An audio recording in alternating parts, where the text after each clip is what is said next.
Hi, my name is Jules, and welcome to 40 Days of Gratitude. And today is day 5. Before I tell you what I am grateful for today, first I want to encourage you to subscribe to this channel so that you can get a notification whenever I post a new video that is going to be encouraging you on your journey to freedom and purpose so you can be rewired for joy.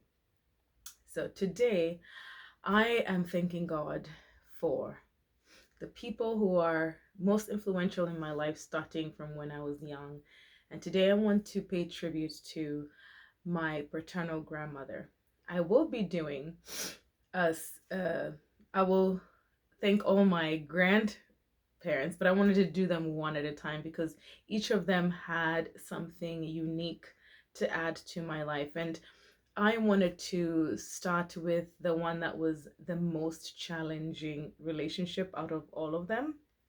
And I want to start with my paternal grandmother, who I am named for. Her name was Julia Wagedi, and I am named for her, which in our culture, in the Kikuyu culture, when a child is named for you, I think there is a sense of like you're special to them in a way. I think there is that sense of, I think, favoritism to that one particular grandchild. At least I felt it when I was young. Maybe it wasn't the reality, but I did feel that sense of um, like you were so special to them because you're named for them. And so, but what was challenging about, well, actually, you know what? Instead of talking about the challenges, let me just talk about why I'm grateful, because this journey is not really about talking about the challenges, it's really about gratitude. So what am I grateful for? That's what this journey about. It is, yes, it is triggering when you're trying to do a gratitude for someone who you've had a challenging relationship with, but all the more that's why it's important to do the journey so that you can see what comes up. So anyway, for I am grateful for the things that she taught me about carrying myself with dignity and self-worth. My grandmother was all about presentation, right? You have to be, when we go to visit her, you have to be well dressed, well groomed, smelling good and nice, and carrying yourself with dignity. She was all about showing up with your Sunday best every day. And she exudes that. When you went to her place, it was clean, meticulous. She wanted everything nice and clean, dishes washed and rinsed 3 times. But she wanted you to have a presentation, right? And that was very, very clear. You've got to show up well presented. Now, later on in life, I kind of resisted that a little bit, but I've kind of come to see the importance of showing up well dressed every single day. And this is so ingrained in me that that's just how I show up every day, making sure that I have my makeup on every day. And it's not really, it's just simple. It's not really like I show up like this every day. It's not, I don't have my lashes and my extensions or all of, it's not really about putting a lot of fake stuff. It's about exuding your own natural beauty, right? And it doesn't have to be expensive, or it doesn't have to cost a lot. It just has to, you have to show up in your most natural beauty and just enhance it just a tad. But it's all about the inside as well, being clothed with Christ on the inside and exuding his love.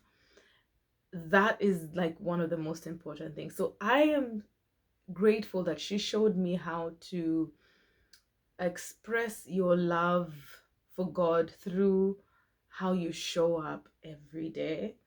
And I think maybe nowadays they call that the femininity.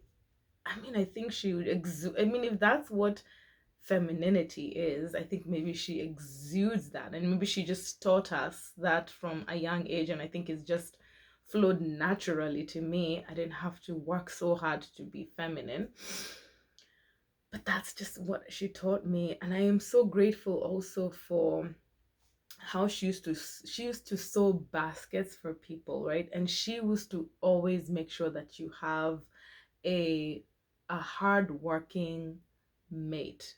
Her whole thing was about marriage. She pushed marriage, marriage. In fact, if you go to visit her, she'd be like, "Did you find somebody? Did you find someone?" She wanted all of us to find a spouse. That was very, very, very important. Not just any spouse, someone who is hardworking, someone who can treat you with dignity, like the way my grandfather treated her, with a lot of dignity. They were married for almost 70 years. They were married 68 years. And all I saw was just a happy, very respectful relationship between my grandma and grandpa. So that's what she wanted for us. I think because she experienced that wonderful relationship, I think that's why she wanted that for us so badly. So she kept saying, "Hey, I'm gonna make your basket for you." And she used to weave a basket, and um she's like, "I have your basket ready for you," and she would weave it by hand. That I mean, imagine that kind of love your grandmother has, and I know that she was prayerful. I'm telling you, the prayers of a loving grandmother are so powerful. And I think I became successful in life, I think almost because of the prayers of my grandmother. So I have to thank her for that. And yeah, gratitude. And I mentioned earlier why their relationship was sort of distance. I think is because she did struggle with depression and anxiety. And I later learned it wasn't just a disease, it had like a reason. Um, and my mom finally told me it was her house burnt down, and that's why she had struggled with depression ever since the house burnt down. Of course, if you lose everything, yes, that would make sense that why you'd be struggle with that. But I thought maybe that was trauma that was passed down whenever I would struggle with depression and anxiety.